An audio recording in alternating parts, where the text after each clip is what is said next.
Hi friends, எல்லாருக்கும் வணக்கம். நான் தான் உங்கள் ஆதியா ராபிஸ் ஜெயபிரபா. இன்றைக்கி க்ரீன் லேக் நேச்சுரல்ஸில் ரெட் பனானா மால்ட் தாங்க ரெடி பண்ணிகிட்ருக்கோம். அதனுடைய வீடியோ தான். இதை ஸ்கிப் பண்ணாமல் பாருங்கள். அப்போ தான் நாங்கள் எப்படி பண்ணுறோங்கிற ப்ராசஸை நீங்கள் வந்து பார்த்து முழுசாக தெரிஞ்சுக்க முடியும். ரெட் பனானா மால்ட்டில் வந்து பொட்டாசியம் அதிகமாக இருக்குங்க. உங்களுக்கு ஐயில் ஏதாவது ப்ராப்ளம் இருந்தாலும் அதை வந்து நல்லாவே க்யூர் பண்ணி கொடுக்கும், சப்போர்ட்டிவாக இருக்கும். கேன்சர், அப்புறம் வந்து ஹார்ட் டிசீஸ் இதெல்லாம் வராமல் சப்போர்ட்டிவாக இருக்குங்க. அதுக்கப்புறம் உங்களுடைய இம்யூனிட்டி பவர் அதிகம் பண்ணும். ஹீமோக்ளோபின் அதிகமாக இருக்கும். உங்களை வந்து எனர்ஜெட்டிக்காக வச்சுக்கும். ஒரு சிலர் வந்து நீங்கள் நிறைய டைப்ஸ் ஆஃப் மால்ட் வந்து பண்ணுறீங்க, என்ன மால்ட் வந்து ப்ரிஃபர் பண்ணுவீங்க, நாங்கள் எதை வாங்கணும் எங்களுக்கு தெரியல, எக்ஸ்பிளைன் பண்ணுங்கன்னு சொல்கிறீங்க. இப்போ வந்து பார்த்திங்கன்னா, குழந்தைங்க ஸ்கூலுக்கு போகிறப்ப சாப்பிடவே மாட்டேறாங்க அப்படின்னா, கொஞ்சம் சாப்பாடு தான் சாப்பிட்றாங்க, ஆனால் எப்படி பசி தாங்கும் அப்படின்னு நினச்சிங்கன்னா, நீங்கள் நட்ஸ் அண்ட் மில்லட்ஸ் பூஸ்ட் வந்து கொடுக்கலாம். ஒரு ஸ்பூன் அல்லது 2 ஸ்பூன் பாலில் மிக்ஸ் பண்ணி கொடுக்கலாம். நல்லா பசி தாங்கும், எனர்ஜெட்டிக்காக இருக்கும், ஆக்டிவாகவும் இருப்பாங்க குழந்தைங்க. ஈவினிங் வந்தாங்கன்னா ரெட் பனானா மால்ட்டோ இல்லை நேந்திர மால்ட்டோ வந்து பாலில் மிக்ஸ் பண்ணி கொடுத்துக்கலாம்.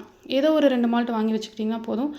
அப்புறம் இர்ரெகுலர் பீரியட்ஸு, பிசிஓடி ப்ராப்ளம் இருக்கிறவங்க, ப்ரெக்னென்சி லேடிஸ் எல்லாமே வந்து பீட்ரூட் அல்லது ஏபிசி மால்ட் வந்து நீங்கள் வாங்கி வச்சுக்கலாம். அடுத்து பசியே ஆக மாட்டேங்குது கிட்ஸுக்கு அப்படின்னா, நீங்கள் பிரண்ட சாத பொடி நம்ம வந்து லான்ச் பண்ணியிருக்கோம். அதுவுமே நீங்கள் 90 கிராம் பேக்கெட் நம்மக்கிட்ட அவைலபிள் தான். நீங்கள் இன்னுமே ட்ரை பண்ணல அப்படின்னா, நீங்கள் ட்ரை பண்ணி பாருங்கள். எல்லாத்துலேயுமே சாம்பிள் பேக் ட்ரை பண்ணுங்கள். அதுக்கப்புறம் பல்காக வாங்கிக்கோங்க. ஒரு சில கஸ்டமர்ஸ் எல்லாம் அப்படி தான் இப்போ தான் எனக்கு ஃபீட்பேக்ஸ் கொடுத்துட்ருக்காங்க, நல்லாயிருக்கு அப்படின்னு சொல்லிட்டு. பிரண்ட சாத பொடியுமே இப்போ ரீசெண்டாக தான் 2 டேஸ் தான் ஆச்சு லான்ச் ஆகி. நீங்களும் இன்னும் ட்ரை பண்ணலாம். கண்டிப்பாக ட்ரை பண்ணுங்கள். தேங்க்ஸ் ஃபார் வாட்சிங்.